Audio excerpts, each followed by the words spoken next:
Welcome to the 2010 Fusion Podcast, presented to you by the Oregon Ministry Network. Fusion took place November 4th through 6th at People's Church in Salem.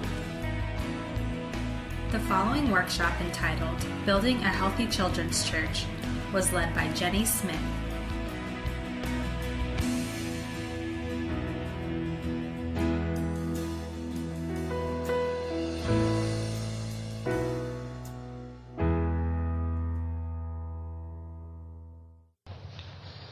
Tell me about yourself. I'll tell you about me first.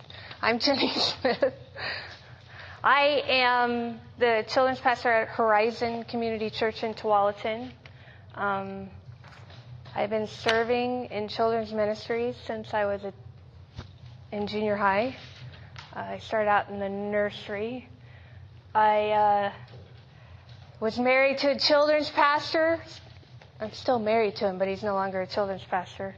And I was the wife of a children's pastor for 15 years, so that basically meant when the nursery coordinator quit, I was the nursery coordinator, and when the Sunday school teacher didn't show up, I taught that Sunday school, and, so I was the step-in person. Yeah. You do that? Yeah. There you go. So about 3 years ago, God moved on my husband's heart to do something different at the church we were at, and our senior pastor asked him to move into a different position, and he accepted, and then he asked me to step in to the children's pastor position. Luckily, I had already had a Bible college degree, so getting my license wasn't that hard because I already had the degree. So I went back and got my license to preach, and now I moved from just being that person shoved into a room to the person being in charge and feeling the weight of everything. So that's my story. I've been in children's ministry for over 20 years, but I'm a rookie at being the lead. So I'm a dinosaur and a rookie all at the same time. So that's me, but I wanted to hear a little bit about you before we started so that I could get an idea of where you are and what you're doing. I had to bring up my notes as well here. I didn't realize they weren't Mac friendly, so they can't hook up my projector or my computer to the projector because they don't have the right cord. So I'm going to bring up my notes so that I don't get lost because I can't. Maybe I can follow it. But tell me about yourself. We'll start with this table over here. Tell me where you're at and what you're doing.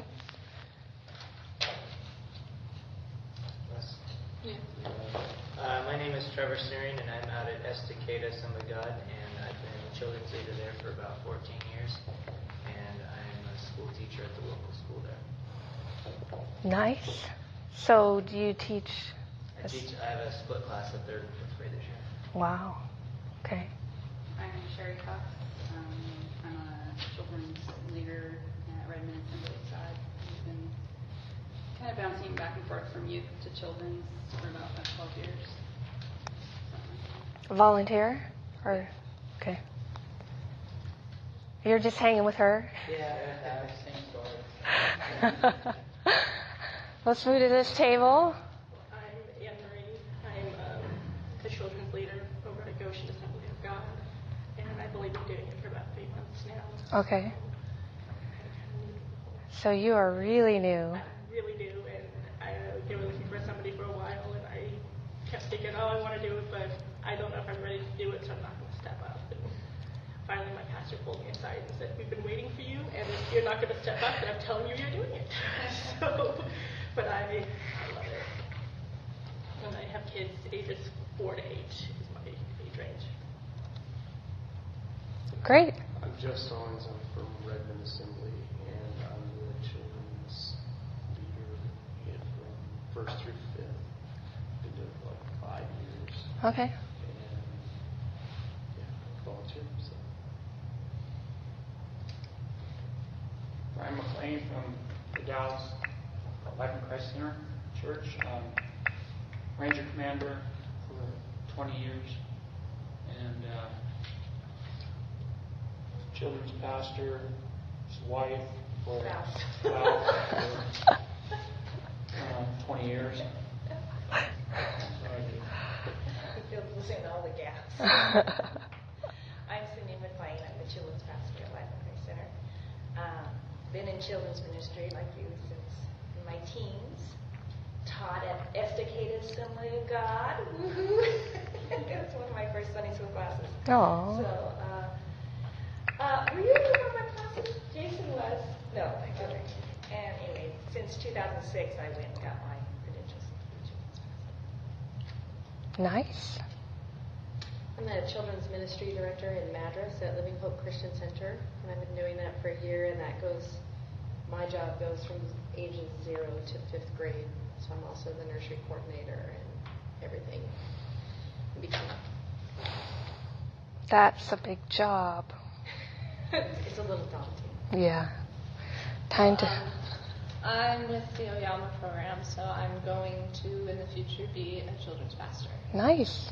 So I'm working I'm job shadowing, I guess you'd call it, at First Assemblies of God in Albany. Oh, good. And then Oak Creek in January. Yeah. Nice. All right. We have one more person coming in. We're just having everybody tell us their name and what they do at their church. I gave you one too many there, I think. So tell us about you. And I just help my husband. He's a youth pastor. Okay, great. Well, I wanted to start off with a little movie clip. So I don't know. Can you all see from here since the projector isn't working out for me? Is this a good viewpoint? How about we all set it a little bit close together? Can we do that? Yeah, we can all stand around for the video. And we can just be in one group. Just put these two together. Yeah, let's do it. Can we remember to put it back for the next? Because I'll forget.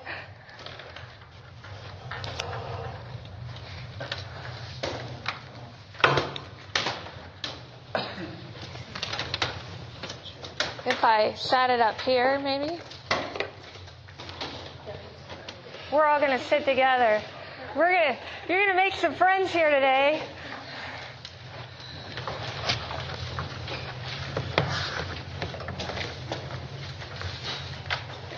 All right, can everybody see? And then hopefully we'll be able to hear.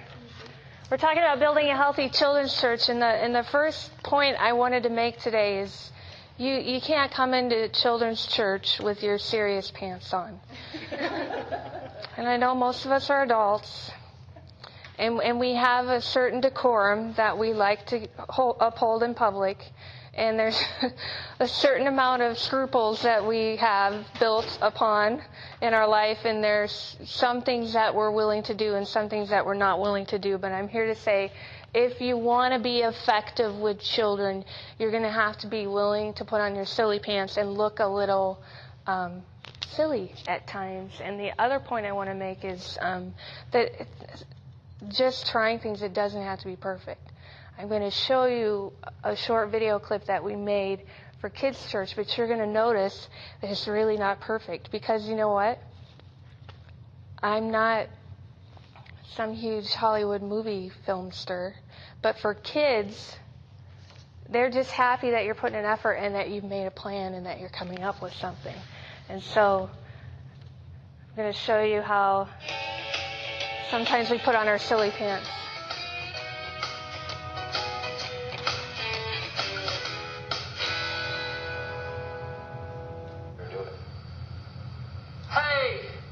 Hey, Moesha, what do you get from a cow after an earthquake? It's not playing the other one. That's too bad. The other cow is gone. But anyway, as you see in my clip,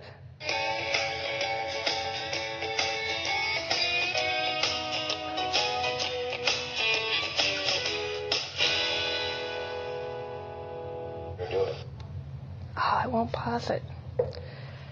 But you saw that I had the mouth there, and I'm not like Conan O'Brien. I can't, make the edges in the square box go away. But the kids still loved it, and it was fun for them. And for me, who's not at all good with electronics. I was able to put that movie together. Why? Because of this thing, which is, heaven on earth. It is so stinking easy to make a movie on this computer in the program called iMovie. It's just seriously, any dummy can do it. But you got to have the money to put into the computer. And I, of course, didn't get this through the church budget. I have a husband who likes electronics, so I just had to get him excited about it, and then we had one, right? So, tool yourself with ways to get silly in kids' church, and don't always be the serious person. If you are the serious person, God made you that way, that's fine. You need to recruit someone who can put on silly pants. Because there needs to be somebody in the room who can be the fun guy in kids' church. And if it's not you, then go find him. And have him there. And make him a part. The first thing you want to do when you're building a healthy kids' church is you want to pick what are your objectives. And you're going to have overall objectives, which are things like when I worked with Dick Gruber, his overall objective was to meet with each other and meet with God. And every time he asked the kids, why do you come to kids' church? They would say, to meet with each other and to meet with God. The kids knew the objective. That was the objective.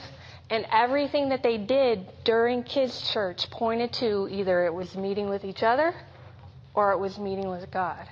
One of the churches we worked at, it was head, heart, and hands. Head, they're going to get some head knowledge. They're going to get some Bible facts. They're going to learn the Bible.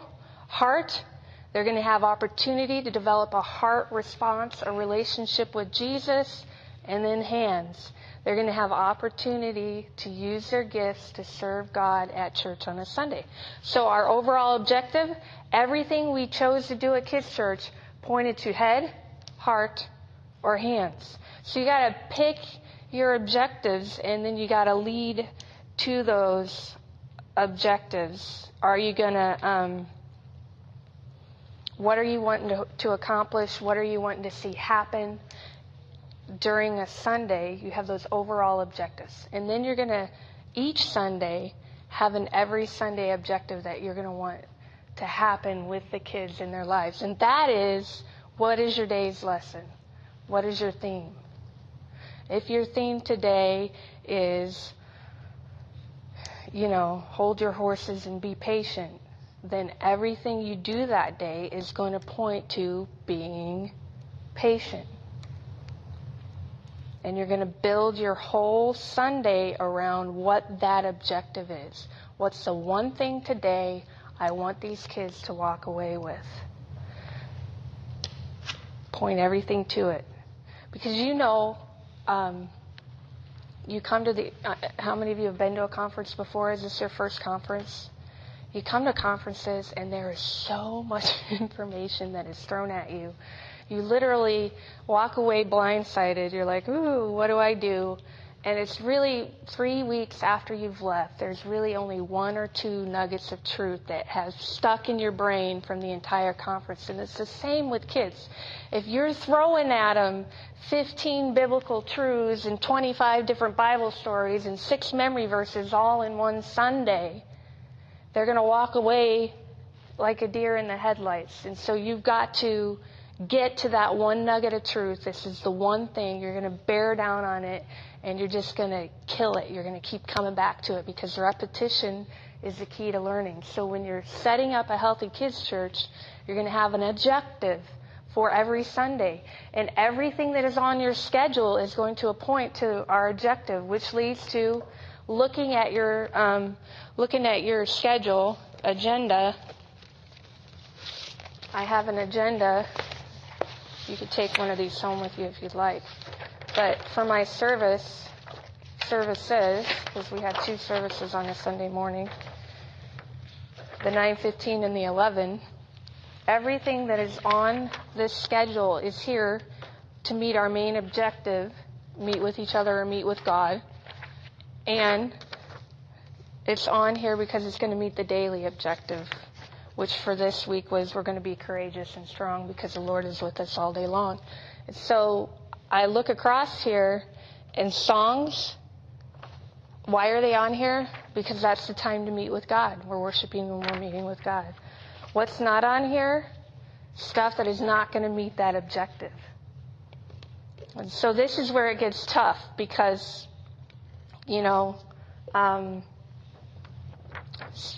if there's something on your list that some of your people or your children are married to, and they're happy that it's happening every week, you either have to make it meet your objective or you got to get it off your list because you're just wasting your time. How much time do we get with these kids a week? Way less time than Nickelodeon, way less time than Disney, way less time than their bullies at school. I mean, the bullies at school get more time with them than we do on a Sunday morning. So you need to look at what you're doing and make sure that it is important and that it's meeting your objectives. When we had a bus ministry, the kids came hungry. So they didn't meet the objectives because they came agitated. They didn't want to meet with each other. They wanted to beat each other up because they were tired and hungry. They didn't want to meet with God because they couldn't concentrate. They couldn't concentrate long enough because they were hungry. So what do you put on the objective? What do you put on the agenda? You put food somewhere in here so that it's meeting. You're making sure the objective is being met. Food is going to be on here because it needs to be on here. Now I'm in a well-to-do suburb of Portland, and when they come in and they see the food that a church can afford, they're like, what? I'm not eating that. So food's not on the list anymore because it doesn't meet my objective anymore. It's not helpful. But when we were in the South Bend, Indiana, and we were busing in kids from the bad part of town, you better believe we had to feed them when they got there, or else we weren't going to reach our goals for that day. So it's important that you lead to your objectives and that you make the tough decisions about what can be on your schedule and what cannot. And don't fret it. When you have to pull something off the schedule, don't fret it. Then you need to develop a good model. There's all kinds of models out there for how to run a kids' church. And if you've went around, you've probably seen them, but there's always the one-man band kids' church, where there's one talented teacher, and we push that one talented teacher up front, and they have to come up with an hour, 2 hours worth of entertainment for children, and they're pulling stuff out of their pockets, and they're running around like crazy. They're in charge of the room the entire time, and by the end, they're comatose, and you have to wheelbarrow them out into the parking lot, into their car, and they're tired for a week, and within 5 months to a year, they're burned out because they're the one-man band. Everything's falling on them. If that's where you are, if that's what you're doing, I would encourage you to recruit, because, like adults, not all kids are going to connect with you. There are people out there who do not like me. They don't like my teaching style. They don't like to listen to me. And, when I'm set to preach in the adult service, they're off on vacation that week. What? It's not sinful. There's nothing wrong with that. It's just we all connect with different people. There's certain people we want to be friends with, and there's certain people we don't. Nice people, God made them, love them, want them to be in heaven, but I don't want to hang out with them. And it's the same as you're a teacher in kids' church. There's going to be kids in that audience who love you, who connect with you, who think you're the best thing since sliced bread. And there's going to be a kid sitting next to him who's hoping, please, God, send another teacher into this room. And so if you want to reach all of your learners and connect with all of your kids, then you need to have a variety of people getting up and presenting parts of the lesson so that you're connecting with all the different types of kids who are out there and all the different types of learners. If you're a one-man band, not only are you keeping some kids from being able to connect and enjoy the service, but you're also keeping volunteers who God has gifted from being able to come up and use their giftings and their talents. So I would encourage you, if you are the one-man band, to do something about it. And we'll talk about recruiting here in a minute. And the next is the rotating rodeo, which is every children's ministries around has rotations, I know. And we live and die by rotations. This new generation of volunteers, only want rotations. And so I know as a children's pastor or as a kids' church leader, you're probably going to have a rotating, revolving door of people. Susie wants to work the first Sunday of the month, and Johnny wants to come the second Sunday of the month. But I would encourage you, keep those people rotating. Don't live under the cap of thinking that there can't be more. Don't allow them to force you into thinking rotation is the only thing that's going to work here. Pray.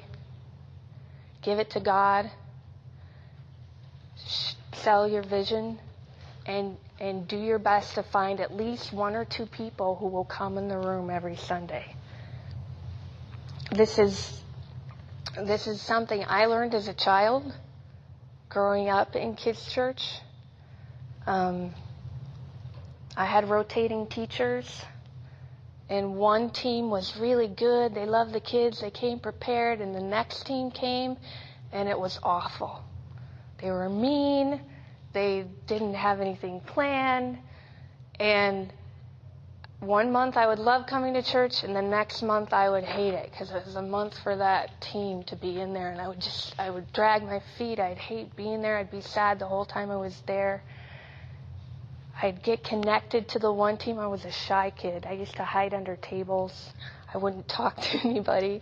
I had a severe hearing loss, and no one figured it out until I got to school. And so I had all these issues, and I would get so shy. I would start to get to know the teacher by week 4, and then they'd rip them out of the room and then come with someone else, and then I'd have to get to know them again. And it was very, very difficult for me. So because I had that experience as a child, I value rotations, and I have rotations, but it is always my goal and always my prayer to get 1 or 2 called people who want to be in that classroom every Sunday, so the rotating people can come in and be the helpers. But there's 1 or 2 people in there who own this class, who want to be there every Sunday, who connect with the kids and want to build relationships with them. So be careful. I understand we have to do the rotation. Be careful with the rotations. Then there's the circus act, kids church, where, they've got... Every week they've got the limbo pole filled with shaving cream, and they've got like 15 games that have no point, and they're never point to the day's lesson. They play games for an hour, and then the last 10 minutes they try to get the kids calmed down, and they can't believe they can't get the kids calmed down after all that chaos. To teach 10 minutes worth of the lesson. So you got to be careful. We want to have fun in kids' church, but it's not a circus. It's a service. It's a time for service. And then you have the opposite of the circus acts. You have the service only. It's like, shh, sit down, be quiet, and don't have any fun while you're in here, because this is serious business. We're learning about Jesus. And then you have kids who are like, I don't want to be in here anymore, because they're not having any fun, and they're just getting in trouble all the time, and it's just a time for them to sit down. Church is a place for them to sit and shut up instead of a place to develop a heart relationship with God. So you got to be careful. There's a line here where you're having fun and you're meeting with Jesus. There's a line between the circus act and the service, no fun allowed. I do a costume character with flannel graphs. So the costume character is an old lady, and she pulls flannel graphs out of her purse, and she pinches kids' cheeks, and she falls asleep while she's telling her story, and she thinks she's at vacation Bible school, but she's really at church, and she loses her teeth in the story, and there's all kinds of stuff that goes along with it. But I remember, the kids laughing, I'm pinching cheeks, everybody's having fun, I'm pulling out old Halloween candy and passing it to the kids, and And a lady who was in the service pulled me aside after, I had to go to the closet and change, and I'm on my way back to service. And for 40 minutes, I had to talk with her and walk her through the process of having fun at church. As I was mocking the Word of God, I was making fun of old people. And she had all this list of things that it had offended her. But there is a fine line, and we have to be careful. Yes, we're serious about Jesus. Yes, we're serious about the Bible. But the way we teach it is just a tool. It's not our salvation. It's a method. We never change our message, but we will use whatever methods that are new and exciting for the kids that will help them get involved in the lesson. So be careful that you're not service only. Be careful that you're not open to fun and things that the kids can learn. And then flash in the 5 reflections. This is where you have a flashy, upfront, good teacher, but they replicate and duplicate themselves into 5 other people, and they're the reflections. So you have 6 people on a team teaching kids church. And this is really my favorite way to do it. This is how I've operated in the 5 churches that we've worked in. I found it to be the most rewarding. When you have 5 people on a teaching team, guess what? If Annie has to go to a funeral next week, or a wedding, or she wants to take her family to the beach, is it going to matter? No, because you have 4 other people who are ready to go. You won't even feel that they're gone. And then people don't feel like they're, chained to the ministry. They'll feel freedom in it. Your volunteers will feel freedom. They'll feel like they can get out when they need to be able to get out. The other key to that, too, is as you'll see on these agendas, is one person isn't in charge of memorizing and working out and getting the props for the entire lesson. If you have 5 people on your list, then that Sunday morning, Paige here is only responsible for 5 minutes of the whole hour and 15 hour and 20 minutes that our service lasts. But it helps your volunteers because they're not burdened with coming up with 2 hours worth of material. They only have to come up with 5 minutes. They only have to practice for that 5 minutes that they're doing during the week. And so this is the way I like to operate. Plus, then you can do team building exercises with your people. When you have a main teacher pouring into a few other teachers, you can do once a month activities like we did here this morning, where you're playing games and you're building teamwork and you're encouraging each other. We sit down once a month and we go over our month's worth of lessons and we figure out what creative aspects we're going to throw in there.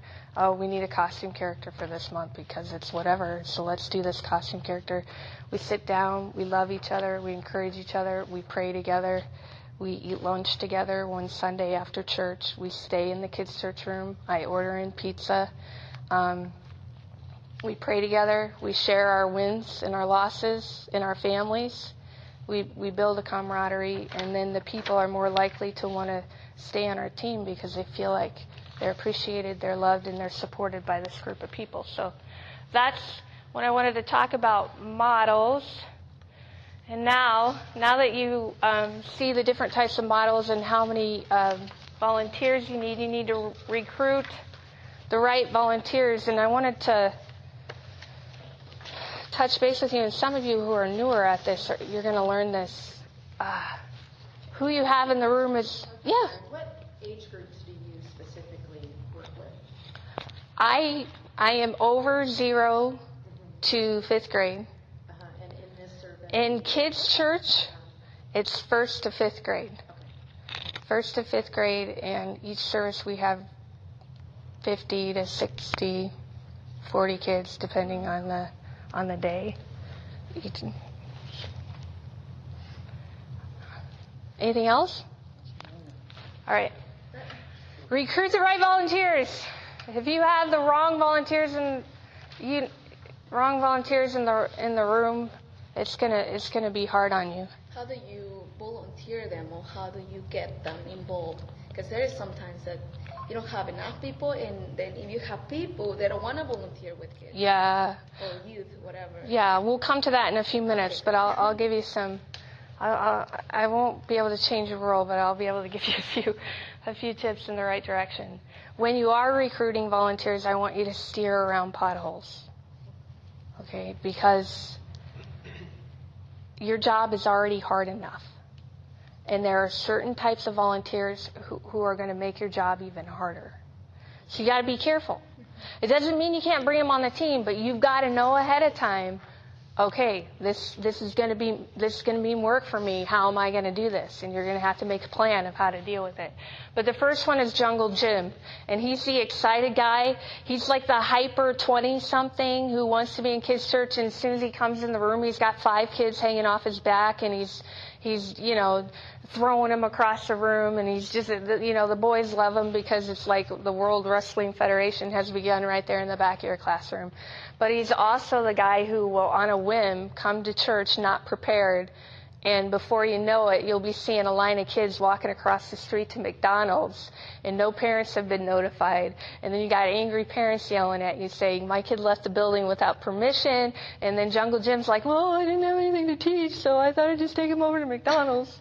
So you got to be careful. These guys are exciting and they're fun to have in the room, but you do not want to make them the main teacher because they will never come prepared and they will never teach a lesson. But they will be great with building relationships with kids. So have them in the room. Just don't give them any responsibilities. Then you have Anita Antique. She's been teaching Sunday school for 50 years. Bless her heart. She's been faithful. But when you ask her to use a video or a PowerPoint or to just move away from the flannel graphs for one Sunday, she just cannot handle the change. It is too much for her. You got to navigate Anita Antique. Because she will not reach this generation. If you have not noticed, even the little kids are walking around with phones these days.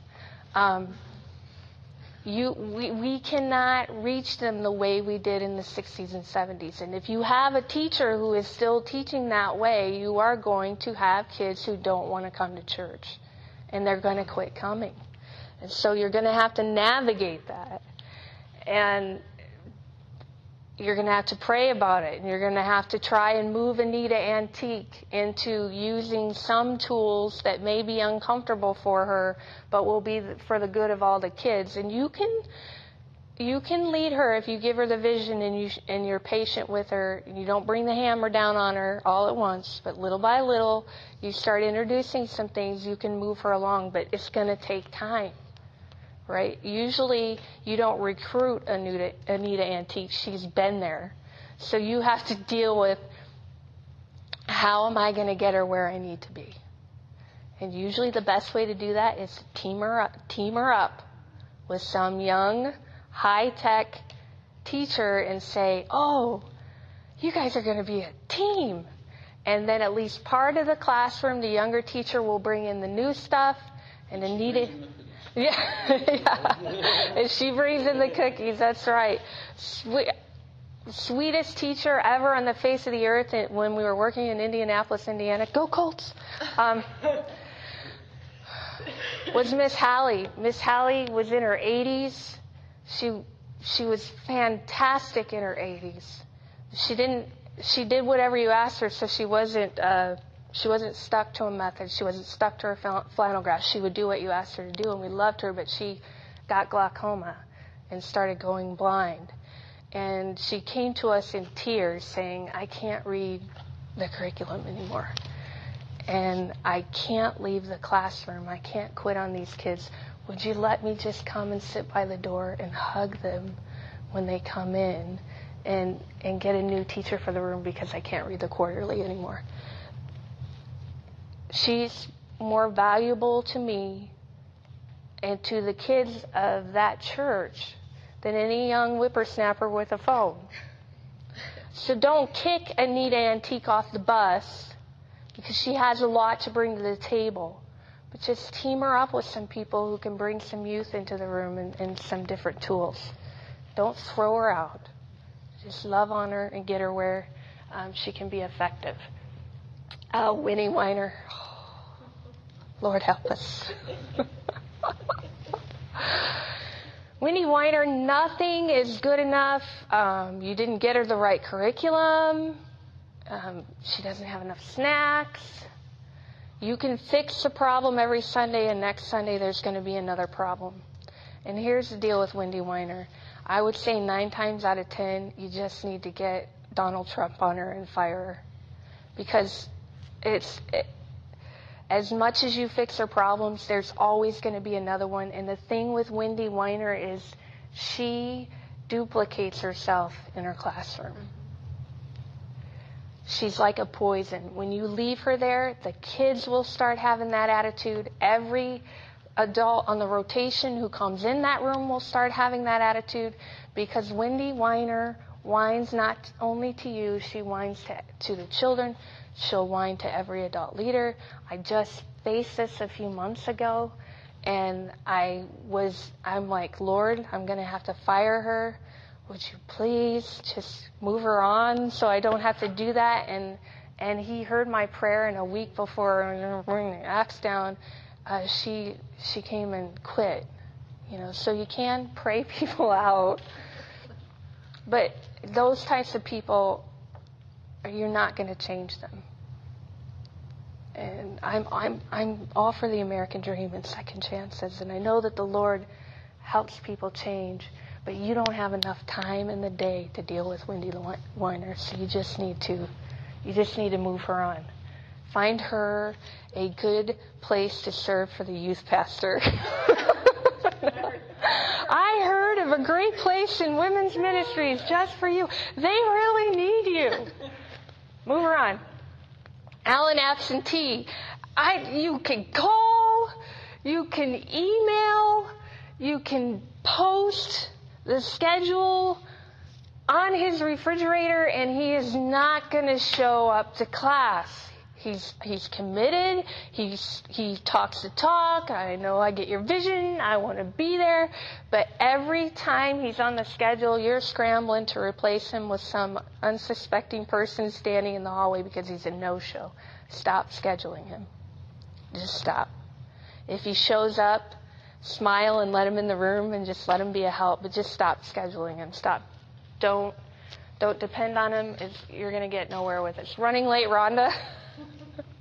That's always great when it's in the nursery classroom and you got 20 people standing there waiting for the teacher to come, because we have a rule. If there's just one teacher in the classroom, you cannot drop off your kids until the second teacher has arrived, because we have the 2-person rule. And so we'll have this line of people on the day that running late Rhonda is scheduled, and you're just going to have to know. I heard of a church that changed they valued so much Rhonda that they changed their start time. Just for Rhonda, and she still was late. I don't know what you do to fix this. I just never make them the main person in the room, because they're always going to be late.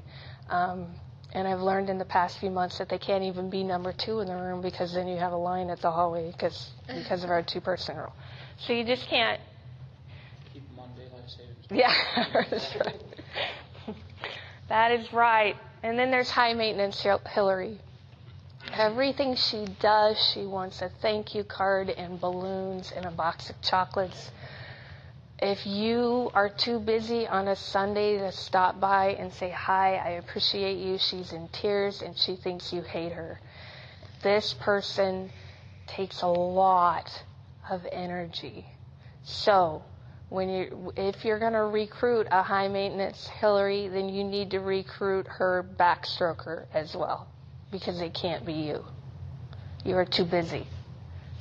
When you're going to recruit a jungle gym, you just know he's not the main guy in the room. Right? All of these guys you can recruit, but you just got to have a plan, and you got to know that it's going to be extra work for you. Who knows when this is supposed to be over? 11:45. Anybody know? 11:45 is lunch. So if we want to go to lunch, it's got to be over by then, right? And you gotta have a clock watch. Recruit right. Recruit right. Putting it in the church bulletin, not going to help you. Because guess what? You put it in the church bulletin, you're going to get high maintenance Hillary, and you're going to get Jungle Jim, and you're going to get running rate Rhonda, and you're not going to get the people you want. To recruit right, you have to buy invitation only, and this is where all your time is going to be. Hopefully it's not in taking care of all those pothole volunteers. Hopefully all your time is making a personal phone call and saying, hey, let me tell you about children's ministries. Don't ask them to be in a position. Just tell them your vision. This is what God is doing. Last week, I did an altar call and 25 kids raised their hand. Isn't that 25 people got saved in our church last week. Isn't that exciting? Let me tell you about that. Hey, you want to go out to coffee with me? Take them somewhere. Sit them down. Feed them. And just keep talking. Just keep talking. Did you see last week at church that Jenni was back? Oh, yeah. You know, her mom died last year. Yeah. Dad's kind of, he's struggling right now. But they came to church. Yeah, I saw that. Well, I got to talk with her because she was in class, and I got to hug her, and I got to love on her. Start telling stories about what's the life-changing things that are happening in your ministry. Okay? Don't ask yet. Don't ask. Mm-hmm. After you've had the coffee. I know, because I wasted a lot of money on coffee because it didn't go past that point, but it's the only way. After you've had the coffee, the room that you want this person to be in, ask them to come and be a fly on the wall. Hey, I have this classroom. Would you go sit in it? Just be a fly on the wall? Would you take notes? Would you tell me what's going on in that room? Tell me if any kids got saved. Tell me what they had for snack. Just have them take notes for you in class. Tell me what you thought of that. And then you start selling it. You know, they come back. They say, well, this happened and that happened. I'm like, you think you could help me with that? Why don't you go home and pray? I never, ever, ever let them answer me there. It's always if you go home and pray. If they're married, you talk to your spouse about it. You pray for a week. Don't just pray for 5 minutes. You ask God every day for a week, is this where you want me to be? And then in a week, I'm going to call you and see if you can help me in that classroom. That's how I do it. It's the only way that works. Pastor, bless his heart, can get up from the pulpit, and a lot of times children's ministries workers, I hear them saying, well, Pastor doesn't talk about us in big church. He doesn't tell the people we need workers. It just doesn't work. I mean, just put that out of your head because it does not work. The only thing that works is a personal connection. And certainly if you get up front and say, oh, we need your help. Nobody wants to volunteer at this church, and we're never going to be able to have class right if you people don't get your act together. Well, nobody wants to jump on the Titanic, so nobody's going to want to come work for you if you do the negative sell. Whenever you're selling something, we know this in advertising. I'm so tired. Aren't you glad the election is over? Yes. And I don't understand people who respond to negative ads. It's a negative sell. I just don't get it. I'm like, I don't want to be a part of that. That's like jumping on a sinking ship, you know. It's like, ugh. And people are like that. They're not going to want to come be a part of your classroom if they think that if they do, they're going to sink into the depths of the ocean and never return again. So be careful that when you're selling the vision, you have a positive spin on it. And this place is so cool. It's by invitation only. This is the hottest spot in town, and there is a waiting list because of it. You have to put the perception out there that this is the best place to be in order to get people to want to be there. I have had some people lie about having a waiting list, and the next week they had like 10 people called to be in children's ministry. I haven't gone that route yet. Components of a healthy kids church. I'll end in about 2 minutes here so that you can ask questions. And then, do we need travel time to get to is the lunch in there? Okay. Good curriculum. Don't marry your curriculum. Come on. Just because you've been using it for the last 20 years doesn't mean it's reaching the objectives that you want to reach in your kids this year. Look at your kids this year. What are the things you want them to learn this year? Okay. Where do your kids need to learn the most? Maybe you have kids who never give in the offering. So you're thinking this year they need to learn stewardship and giving because we're getting 3 cents in the offering. Or maybe you have kids who are unfriendly to non-Christians. They have like this hoity-toity attitude because we're Christians, we're better than everybody. So this year, they need to learn to be loving and accepting and not judgmental. Does my curriculum teach that? No. Well, then I need to go find another one because this is what my kids need to learn. So you need to be in prayer about your curriculum. It's not the curriculum because it's the Assemblies of God curriculum. It's the curriculum because you prayed about it and God told you what your kids need to learn for this year, and that's why you picked this curriculum. As a matter of fact, I don't even use it. I jump between Kidmo and high voltage. I jump between Kidmo and high voltage because Kidmo is so fun and creative, but my kids aren't getting a good overview of the Bible with Kidmo. They do the same Bible stories over and over again. So I jump back to high voltage. Well, high voltage is made in Arkansas, and if any of you have been to the Midwest, that's a different animal than the Northwest. It's way different. There's a lot of spirits and demons and a lot of Satan. And this is a different culture. So when I jump back to high voltage, I have to tweak it sometimes. I have to change a little bit because we're different here. We do things differently. Good learning tools. I hear all the time, puppets don't work. Well, yeah, if you're a lame puppeteer, then puppets don't work.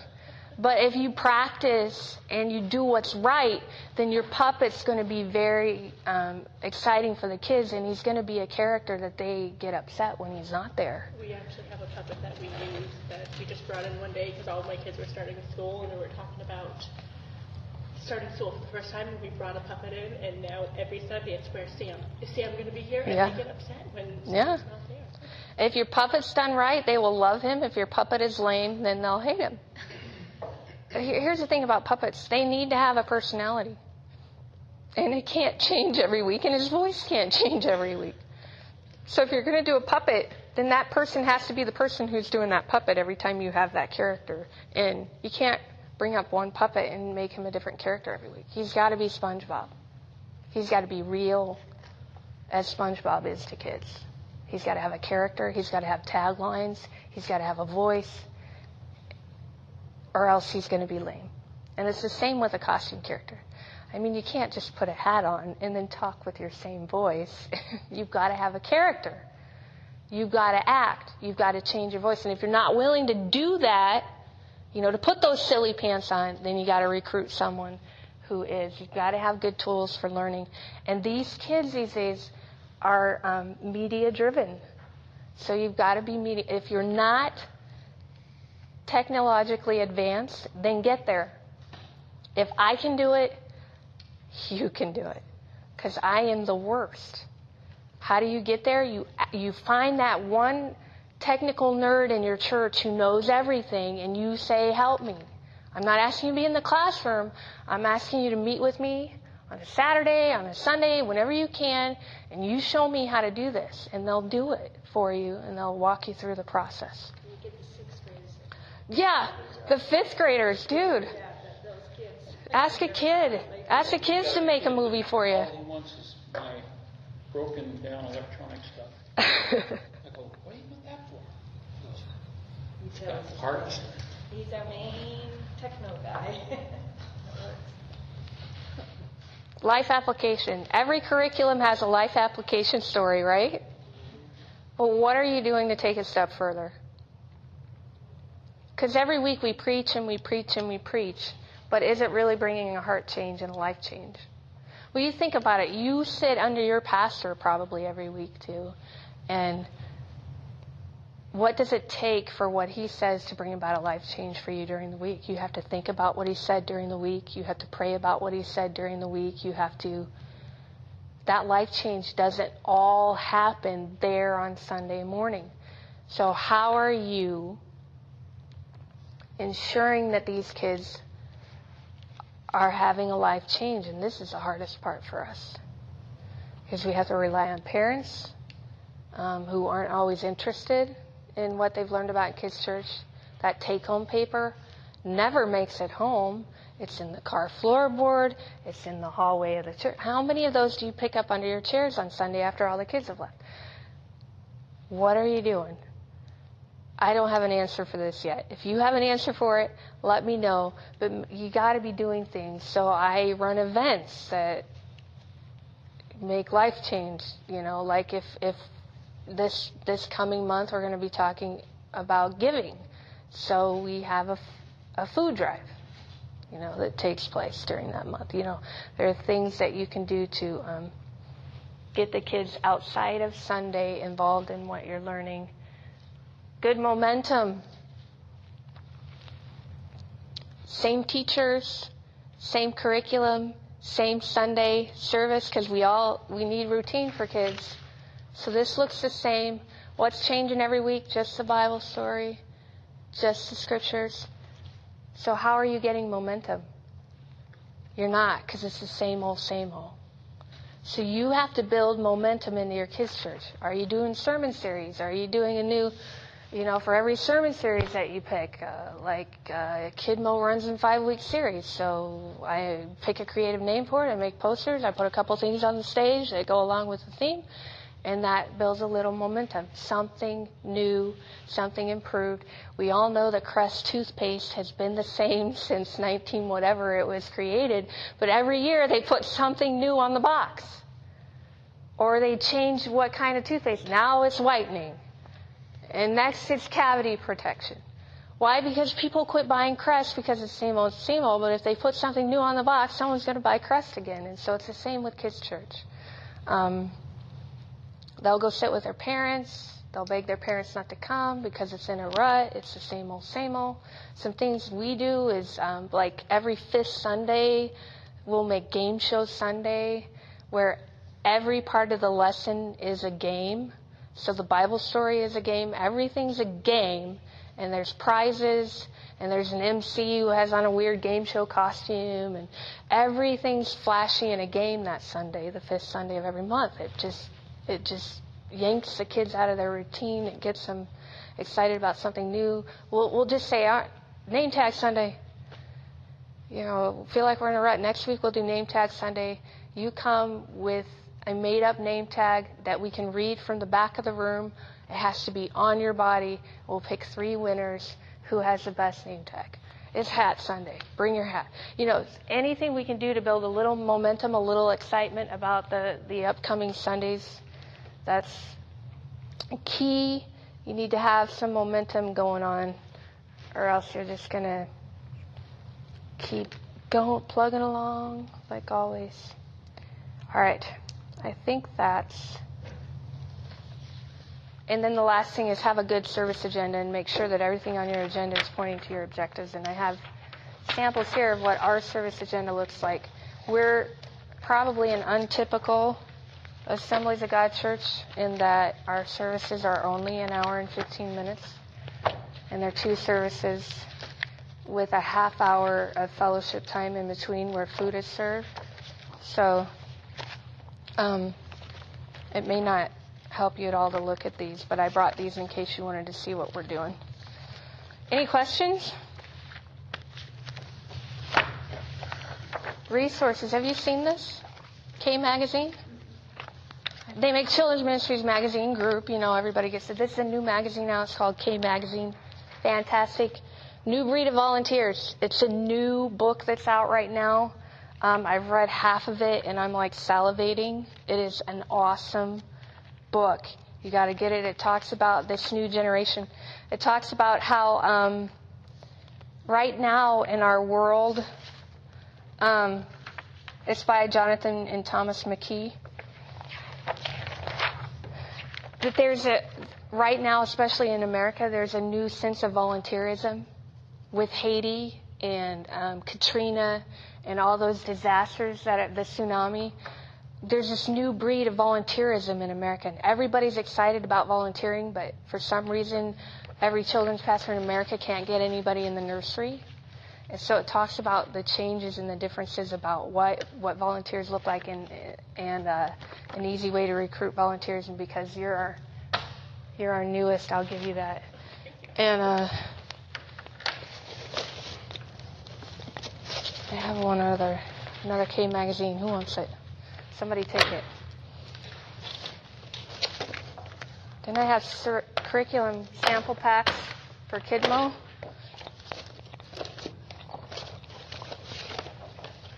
These are the best stuff. Do you know Rob Biaggi? Get Rob Biaggi. RobBiaggi.com. Best music for kids' church you'll ever get. He also comes and does concerts at your church if you have money, which in this economy most of us don't. Great man of God, great worshiper. The last few years, he and his daughter have been diagnosed with leukemia, and they're still traveling and serving Jesus and telling their story. It's a really cool thing, but he writes his own music, and it's good stuff. So if you're struggling with music in kids' church, Made to Pray series, great stuff. You should get a hold of that. I just wanted to show you a few things. High Voltage does countdowns and transitions. If you run off of PowerPoint and you have a projector in your kids' church room, transitions, we use a transition to transition each of these segments on the video screen so that the kids know what's coming up next, and it also keeps us from standing up there saying, okay, what's next? Teacher Jill, are you up next? The guy in the sound booth just pushes a transition, and then it moves us on to what's next. All right? Any questions? Oh, I also brought yuck samples if anybody wants some.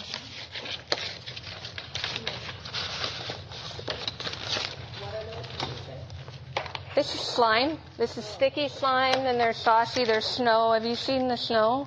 Yeah. Awesome. Yeah, it's really cool. You don't use it really much, but then it looks like because we did Vice Age. When Ice Age, the movie, came out, we did a series called Vice Age in Kids Church, and it was an Easter series. So the kids, we made buckets, trash cans of snow, and the kids had to put their hands down in the trash cans to find for the egg hunt. They had to find the eggs in the trash can.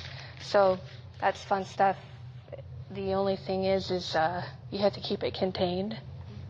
You can't just pour it on the church carpet. You can't just make snow in your classroom. That would be a problem. All right, guys. I need to let you go to lunch. I'm sorry. Thank you. Very good.